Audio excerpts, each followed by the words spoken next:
Here in 30 Funk Rock Riffs, you must know there's two bands that got the honor of being represented twice. This is the first one, the Red Hot Chili Peppers. This is a riff called Milk. This is riff number 10. Here we go.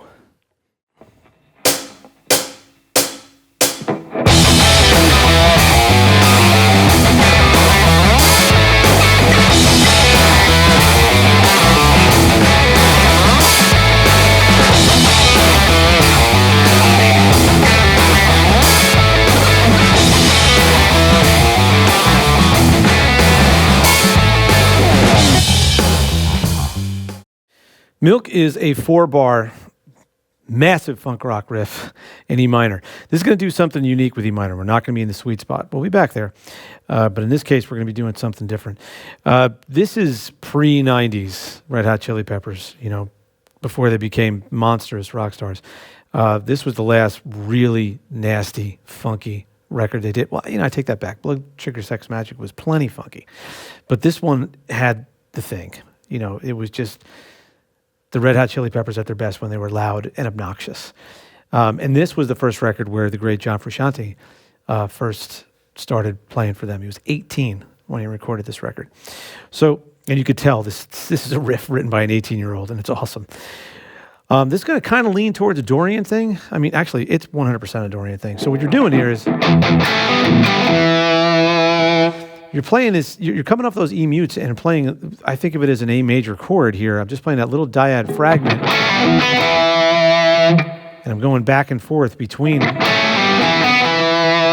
I'm using my second and third finger to get that pull up and let those open strings just sound nasty and grr. Now from there, we're going to make use of a minor blues riff idea, just like we just did in Ink Master, except this one is going to start on a downbeat.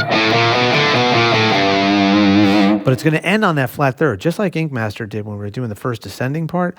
Hanging on those flat thirds, or at least getting there at a point of emphasis, is a cool thing to keep in mind and something to watch out for. So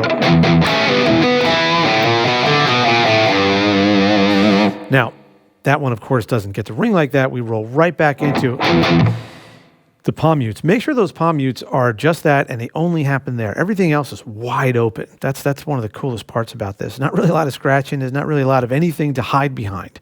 You're in on this one. Once you come off those mutes, it should sound open and big.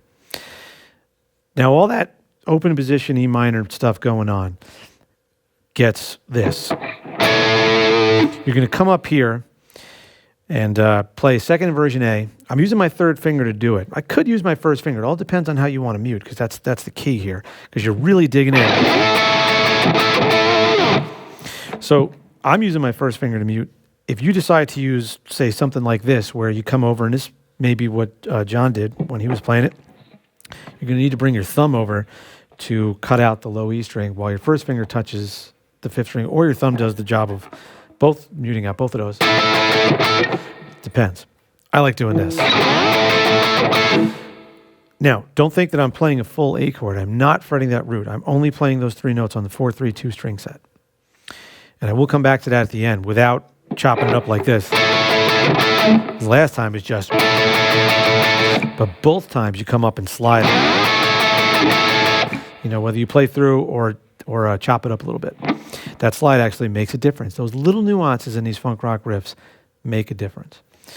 Now, the only thing here that changes when you are playing into that with the minor blues lick, instead of walking up and down the open position, you're going to do this. You're going to kind of jump to that position we were in Luke's beat, which I call the number 3 position. It's a great way to facilitate that melody without jumping over to the open string and worrying about muting it and all that stuff. I think it's a good move instead of doing it, like I said, with the open string. So that's Milk. It is all about, the rock part of funk rock is more what's going on here, but it's still got that thing, that swing that funk has. Hence why this is a funk rock riff played by one of the funk rock bands, Red Hot Chili Peppers. Okay, that's number 10. That's our first 10. And we're rolling through here kind of the late 80s zone and getting ready to go into the 90s where funk rock was king. But we still got a couple more here to check out here that was right before, the bloom of funk rock. All right, coming up, number 11.